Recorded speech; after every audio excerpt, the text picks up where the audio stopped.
یہ واقعہ ہزاروں دفعہ سنا چکا ہوں، ہر دفعہ ہی ایسے رونے بیٹھ جاتا ہوں کہ پھر میں وہاں نہیں کھڑا ہوتا، پھر میں وہاں ابوا پہنچ جاتا ہوں۔ میں دیکھتا ہوں 6 سال کی عمر میں میرے نبی کو اللہ نے یہاں اتنا بڑا امتحان دیا کہ جنگل میں ماں کو موت دے دی۔ 25 سال کی عمر میں ماں مر گئی، اچانک مر گئی، کوئی بیماری نہیں، کچھ نہیں، جس کو آج ہم ہارٹ اٹیک کہتے ہیں، ہارٹ فیلئر کہتے ہیں۔ اتنا آخری جملہ کہا، کل حی میت و کل جدید بال وقد ولدت طہرا۔ بولا نہیں جا رہا تھا تو بجھتے بجھتے بھڑکتی شمع نے کہا، بیٹا ہر زندہ نے مرنا ہے، ہر جوانی نے ڈھلنا ہے، لگتا ہے تیری ماں کا آخر آ چکا ہے، لیکن میں نے ایک بچہ جانا ہے جو سارے عالم کو پاک کر دے گا۔ اور شمع خاموش ہو گئی۔ کس طرح انہیں دفن کیا، میں وہاں کھڑا یہی سوچتا رہا کہ یہاں قبر بنائی کیسے ہوگی۔ تو پتھر ہیں، کوئی لوگ گزرے ہوں گے یا پتھر جوڑ کے، جب ایمن نوکرانی ساتھ ہیں، وہ ان کو لے کر نیچے اتری، اونٹنی کے قریب پہنچی تو آپ نے ہاتھ چھڑایا اور پھر بھاگے، پہاڑی پہ چڑھ گئے۔ ایمن پیچھے گئیں تو وہ منظر تھا کہ شاید اس وقت عرش بھی رو رہا ہوگا۔ اللہ کے نبی نے ماں کی قبر کو چمٹایا ہوتا سینے کے ساتھ، قبر پہ ایسے گرے پڑے۔ اور جب ایمن قریب آئیں تو وہ نوحہ کہہ رہے تھے کہ پتھر بھی پگھل رہے تھے کہ ماں جی آپ کو تو پتا تھا آپ کے سوا میرا کوئی نہ تھا، آپ مجھے چھوڑ کے کیوں چلے گئے، آپ مجھے چھوڑ کے کہاں چلے گئے۔ ایمن نے اٹھانا چاہا، انکار کر دے گا، میں نہیں جاتا، میں نہیں ماں کو چھوڑ کے جاتا۔ کھینچ کے لے گئی، گھسٹتا ہوا بچہ پہاڑ سے اتارا۔ 2 دن روتے روتے مکے کا سفر ہے، پھر کھانا بھی بند ہو گیا، پینا بھی بند ہو گیا، سوائے زمزم کے چند گھونٹ پانی کے سارا دن نہ کھاتے تھے نہ پیتے تھے، اکیلے بیٹھے رہتے، نہ ماں نہ باپ نہ بھائی نہ بہن۔ اللہ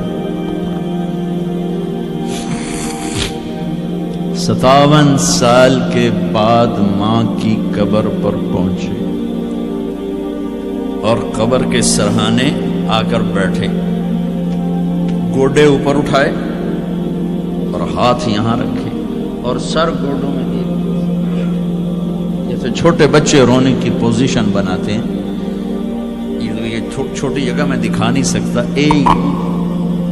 اور پھر جو رونا شروع کیا، اتنا روئے کہ ساری داڑھی سارا سینہ آنسوں سے بھر گیا، جیسے کوئی معصوم بچہ، جیسے 6 سال کا محمد رو رہا صلی اللہ علیہ وسلم۔ اتنا روئے کہ وجود ہل گیا، اور پھر فرمایا کہ میں آگے نہیں جاؤں گا، میں رات یہیں رہوں گا۔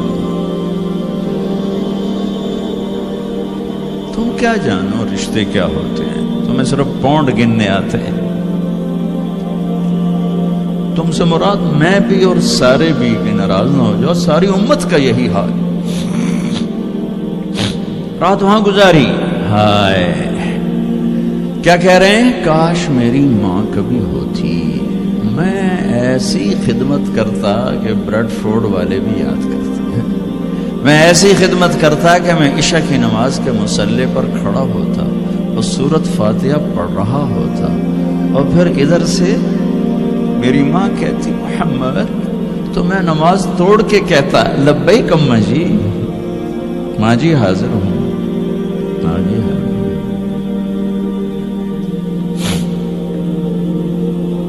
مچھلی کھانا چھوٹا گناہ ہے، شراب بیچنا بڑا گناہ ہے، سود کھانا بڑا گناہ ہے، ڈرگ بیچنا بڑا گناہ ہے، چوری ڈاکے ظلم و ستم کیا امت نہیں کر رہی، بے گناہ قتل، جھوٹے الزام تہمتیں، کیا حشر کر دیا جنید جمشید کا۔ یہ اسلام ہے۔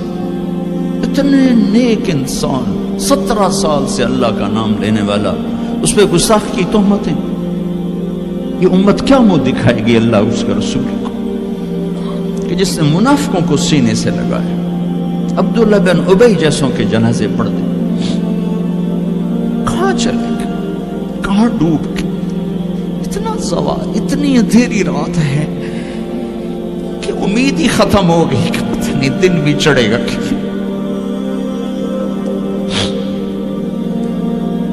دین کے نام لینے والے جب دین کو ذبح کرنے پہ آ جائیں, ممبر پہ بیٹھنے والے جب نفرتوں کی آگ بھڑکانے لائے, کس سے غلطی نہیں ہوتی. ایک پاک انبیاء کی ذات ہے جن کی زبان پہ اللہ بولتا. باقی طارق جمیل روزانہ مجھے 40 سال ہو گئے بیان کرتے ہوئے, میں خطا نہیں کروں گا تو اور کیا کروں گا.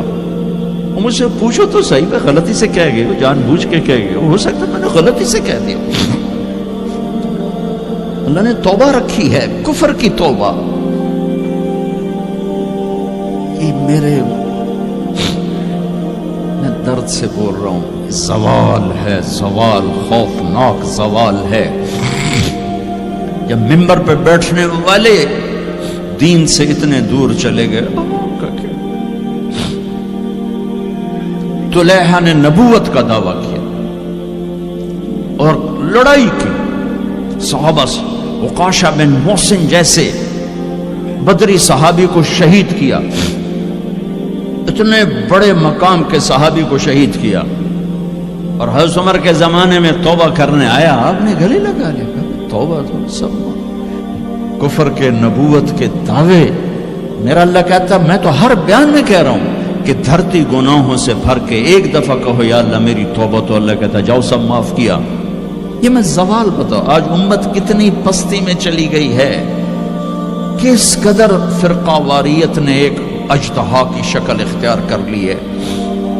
ایک دوسرے کو سلام کرنے سے کہ کافر کافر کافر, کتے خنزیر. میرا نبی ایسے بولتا تھا. میں انسان ہوں, بول رہا ہوں, بولتا بولتا کوئی غلط جملہ بول سکتا. گستاخی کا جان بوجھ کے کرنے والا یقیناً دارہ اسلام سے عمل چھوڑنے سے آدمی کافر نہیں ہوتا. گستاخی کرنے سے, نماز چھوڑنے سے کافر نہیں ہوتا, گناہگار ہے. نماز کی گستاخی کرنے سے وہ دارہ اسلام سے نکلتا ہے, لیکن اس کے لیے بھی توبہ کا دروازہ کھلا ہوا ہے. لیکن یہ کتنا تعصب ہے, نفرت ہے کہ ایک آدمی کی 17 سال کی پاک زندگی کو ایک غلطی پر کفر بنا دیا. یہ گراوٹ ہے, زوال ہے. ہمیں بندر خنزیر بنانے کے لیے فرقہ واریت ہی کافی تھی. اس کملی والے کو دعائیں دو جس نے حسن حسین کو ذبح ہونے دیا. تمہارے لیے ہاتھ اٹھو, میری امت کے ساتھ کیا کرے گا, پوچھ کے ہو. اور وہاں سے جواب آتا ہے ساتھ دوں گا. ایک لمحہ جہاں سانس کا تار ٹوٹتا ہے, اس کے اگلے لمحے طارق جمیل ہٹ کر میت آ جاتا, مولانا ہٹ کے ڈیڈ باڈی آ جاتا, ہاتھوں سے اٹھا کر زمین کی تہ میں دبا کے واپس آ کر. کسی کو یاد نہیں ہوتا کوئی ماں تھی جو راتوں کو تڑپتی تھی, کہیں بھی کوئی یاد نہیں کرتا کہ کوئی تھا, کسی کو یاد نہیں آتا ہے. یہ بے رحم دنیا کا بے رحم قانون ہے. لہذا جنہوں نے بے وفائی کرنی ہے ان کے لیے اس وفاؤں والے اللہ کو نہ چھوڑو. جنہوں نے بے وفائی کرنی ہے ان کی وجہ سے وفاؤں والے محمد مصطفیٰ صلی اللہ علیہ وسلم کا دامن مت چھوڑو. جس دن اللہ کے سامنے پیش ہونا ہے وہ میری آپ کی عزت اور ذلت کا فیصلہ ہے, کامیابی ناکامی کا فیصلہ ہے, بلندی اور پستی کا فیصلہ ہے, جنت اور جہنم کا فیصلہ ہے. یہاں چیزوں کو تولا جاتا ہے, لوگوں کو ڈالر میں تولا جاتا ہے, سونے چاندی میں تولا جاتا ہے, گاڑیوں گھر میں تولا جاتا ہے. وہاں اللہ عمل میں تولے گا, بول میں تولے گا, اخلاق میں تولے گا. یہاں چیزوں کا وزن ہے, وہ بے وزن ہو جائیں گی. وہاں اعمال کا وزن ہوگا جن کا آج کوئی وزن نہیں. میں گالی دوں کوئی نظر نہیں آتا, میں دعا دوں کچھ نظر نہیں آتا, جھوٹ بولا کچھ پتہ نہیں, سچ بولا کچھ پتہ نہیں, حلال کمایا کچھ پتہ نہیں, شراب بیچ کے کمایا کچھ پتہ نہیں ہے. دونوں طرح نظام چلتا ہے, شراب کے پیسے سے بھی گھر چلتا ہے اور محنت مزدوری سے بھی گھر چلتا ہے, لیکن اوپر ایک سسٹم چل رہا ہے. اقرأ کتابک کفی بنفسک اليوم علیک حسیبا. یہ پڑھ, تیری زندگی کی دیوار پر سب کچھ لکھا ہو, تیری زندگی کی کاپی پر سب کچھ لکھا ہو. آج عمل تو لے جائیں گے. فمن ثقلت موازینہ فأولئک هم المفلحون، جن کی نیکیاں بڑھ گئیں وہ کامیاب ہیں۔ ومن خفت موازینہ فأولئک الذین خسروا انفسهم فی جہنم خالدون، جن کی نیکیاں گھٹ گئیں وہ ناکام ہو گئے۔ یا ویلنا من بعثنا من مرقدنا، کہیں گے ہائے ہم اٹھائے ہی نہ جاتے، ہم اٹھائے ہی نہ جاتے۔ تو جب کسی کا اعلان ہوگا کہ اس کی نیکیاں گھٹ گئی، میرے نبی نے فرمایا کہ اس دن کا سب سے خوفناک ٹائم، سب سے خوفناک پیریڈ ہے جب اللہ بلائے گا طارق جمیل کو بلاؤ، زینب کو بلاؤ، فاطمہ کو بلاؤ، سکینہ کو بلاؤ، اسلم کو بلاؤ، شاہد کو بلاؤ، آتیتک خولتک انعمت علیک، تین باتیں اللہ فرمائے گا، تجھے دیا اور بہت کچھ دیا اور موت تک دیا۔ ماذا صنعت فیہا، آج کیا کر کے آئے ہو،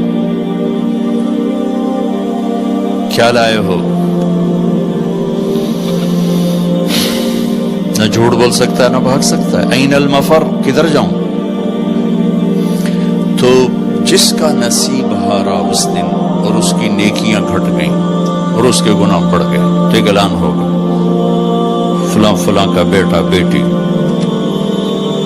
قد خفت موازینہ، نیکیاں گھٹ گئیں، شقی شقا، ناکام ہوگی۔ اللہ ہم سب کو اس ناکامی سے بچائے۔ یہ سب کچھ ہونے والا ہے، میں تھوڑا سا بتانا چاہتا ہوں کہ ہم کہیں آنکھیں بند کر کے نہ موت آ جائے۔ جب اس کی نیکیاں کم پڑیں گی تو مرد ہے یا عورت، اللہ کا اعلان ہوگا خذوہ، گرفتار کر لیا جائے۔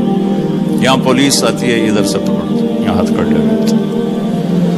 اللہ کی پولیس آئے گی، یہاں سے نہیں پکڑیں گے، مجھے دیکھیں، یہاں ہاتھ ڈالیں گے، یہاں ایک فرشتہ یہاں ہاتھ ڈالیں گے، یوں کرے گا، یوں، یہ سارا جبڑا نکل کے وہاں تک چلا جائے گا اور ایسے گرے گا، کلابازیاں کھا تو